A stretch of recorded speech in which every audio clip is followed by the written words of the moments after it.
22 ವರ್ಷದ ನಂತರ ರಿಲೀಸ್ ಅನಿಸ್ತದೆ. ಅದೇ ಖುಷಿ ಆಗ್ತಾ ಇದೆ, ಯಾಕಂದರೆ ನನಗೆ ಡಿ ಬಾಸ್ ಅಂದರೆ ತುಂಬ ಇಷ್ಟ, ತುಂಬ ಖುಷಿ ಆಗ್ತಾ ಇದೆ.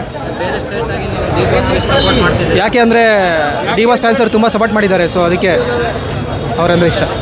ಯಾವ್ದು ಹೊಸ ಫಿಲ್ಮ್ಗೆ ಅಷ್ಟು ಫಿಲ್ಮ್ಗಳಿಗೆ ಈ ರೀತಿ ಕ್ರೇಜ್ ಇರಲ್ಲ. ಹೌದು. ಬಾಸ್ 22 ವರ್ಷ ಆದಮೇಲೆ ಈ ಲೆವೆಲ್ ಕ್ರೇಜ್ ಇದೆ ಅಂದರೆ ಖುಷಿ ಆಗ್ತದೆ. ತುಂಬಾ ಖುಷಿ ಆಗುತ್ತೆ. ನಮ್ಮವರನ್ನೇ ನನಗೆ ಬಾಸು, ನಾನು ಬದುಕೋ ಫಾದಿ ಫ್ಯಾನ್ಸು, ಕಾಸಾದ್ರೆ ದಾಸ ನಾನು ದೋಸ್ತಿ ನಿಭಾಯಿಸು, ಹಸಿವಿದ್ದರೆ ಸಾಧನೆ ಮಾಡೋಣ, ಇದ್ರೆ ನೆಮ್ಮದಿಯಾಗಿರ್ಬೇಕು ಅಷ್ಟೇ. ಜೈ ಡಿ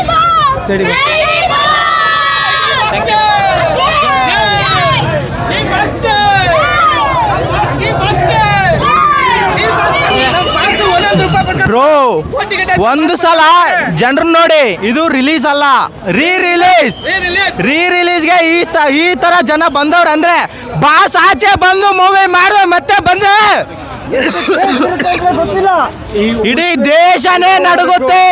ಆ ಹೆಸರನ್ನ ಮರೆಯಲ್ಲ ಅಂದ್ರೆ ಅದು ಒಂದೇ. ಬಾಸ್ ಬಂದ್ಬಿಡಿ ಬಾಸ್, ನಮ್ಮನ್ನ ನೋಡಕ್ ಆಗ್ತಾ ಇಲ್ಲ ಬಾಸ್, ಆಚೆ ಬನ್ನಿ ಬಾಸ್.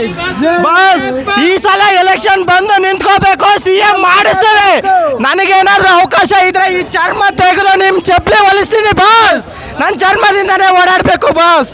ನೀವು ಬೇಕು, ಜೀವ ಬೇಕು, ಈ ಜೀವ ಇರೋವರೆಗೂ ನಿಮ್ಮ ಅಭಿಮಾನಿನೇ, ಜೀವ ನಿಂತ ಮೇಲೇನು ನಿಮ್ಮ ಅಭಿಮಾನಿನೇ. ಜೈ D boss, CM D boss, CM